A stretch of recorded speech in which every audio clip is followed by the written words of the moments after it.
Dr. Care Credit, what are you seeing out of this? What is happening for you as you watch this? What are you thinking about in terms of your future, in terms of your company? Well, what we've seen within the last, I've seen just in my territory alone is obviously the scrambling of doctors of how do we make balance between what we're charging and what insurance is covering. And we've seen an increase in doctors that say, okay, we need to, come on board with Care Credit or implement this, because whether we choose to stay in the network, we need to find ways to be more productive and more profitable. If we go out of network, then we definitely need to find ways for patients to be able to proceed with treatment and to be able to afford it. So we've seen an increase in business. Yeah, good. So it's been good for you. Yeah. Okay. Some people it's good for, some people it's not so good for. It's been good for me. I mean, there's some businesses, but my question is so who takes Delta here? You take Delta? Yes. Have you seen patients who dropped out? Anyone drop out here? Did you drop out? Have you seen a loss in patients? Have patients started to leave your practice because you're not carrying Delta? Oh, you're knocking on wood? Is that what you're doing?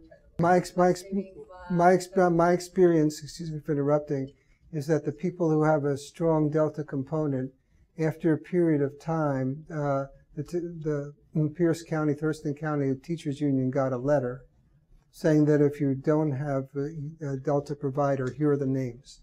I'm just saying that we're starting to notice in other areas, I don't know about this area, a slow drain in terms of practices losing patients who are not Delta providers. That's appearing. Yeah, okay. And then what I said over here to Greg is that, you're narrowing the market for fee-for-service. How many fee-for-service patients are there really out there? Then the question becomes, well, what do I do with a practice that is either contracting or into a different competitive market? Plus we have these corporate competitors coming into play.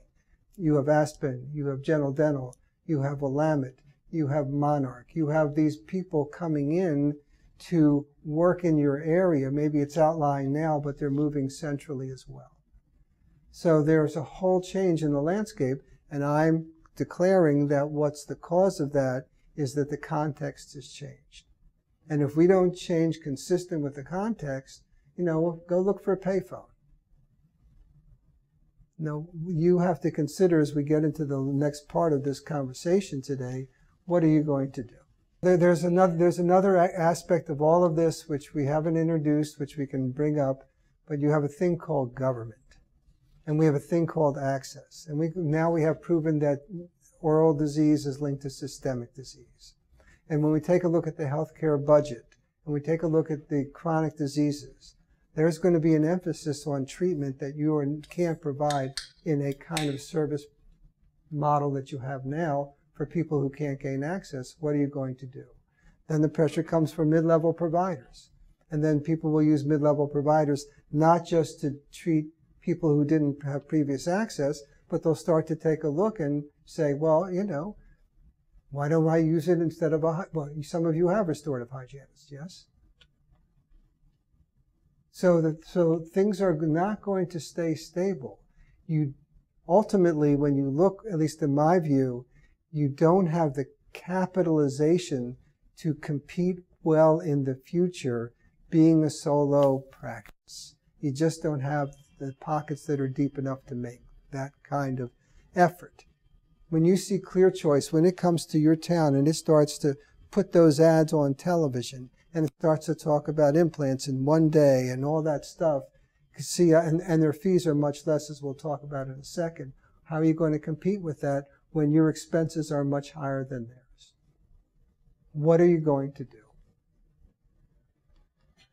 There's these corporate entities that you're working with now. This is an interesting one, and I'm sorry you can't see this, but it says convenience is defined when we reach people where they are through our in-store Walmart locations.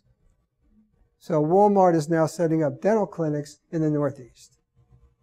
Walmart's also setting up in-city stores that are much more sophisticated than the big box stores.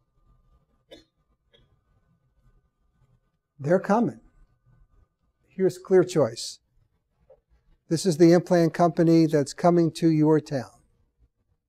This is a very interesting conversation. This guy invented, there's two or three of these, but he's well funded from Silicon Valley. He's got $350 million of venture capital to do this company, and he calls it Brighter. And what you do is you get rid of all your insurance, and you sign up with this company, and you offer these discounts to your patients as compared to what people ordinarily charge in your neighborhood. And it's posted on the internet. And if you're a patient, you go to the internet, you look up Brighter, and then you say which dentists are participating in Brighter because here's their costs. Here's what the dentist would charge me. Here's what they will charge me. And interestingly enough, and I hope, and I'm going to, hopefully is anybody in the room a member of Brighter? Well, then I can show you the names of the people in Bellevue who have signed up for this particular, yeah, they're here. They're right here. There's one in Linwood and there's two in Bellevue. They're right next door to you. When I say that it is happening, I ain't kidding. Everyone's trying to read their names. I better move it off the board. Yeah. Why is this a bad thing? Huh? Why is this bad? Why is this a bad thing? It's not a bad thing. None of this is bad. It just is. It just is. You're going to be competing with people who come in and list their perio fees. Okay, yeah, but publicly, on the internet, making choices that way. It just seems to me that things are beginning to swirl in a different way. So, irreversible adaptive structural changes are occurring throughout the industry. If we follow the changes, my view is that dental care will be very different in less than 10 years from now. Now, change. I had a very good friend who went bankrupt, a guy named Charlie. And I said, Charlie, how'd you go bankrupt? And he said, first really slow, then fast.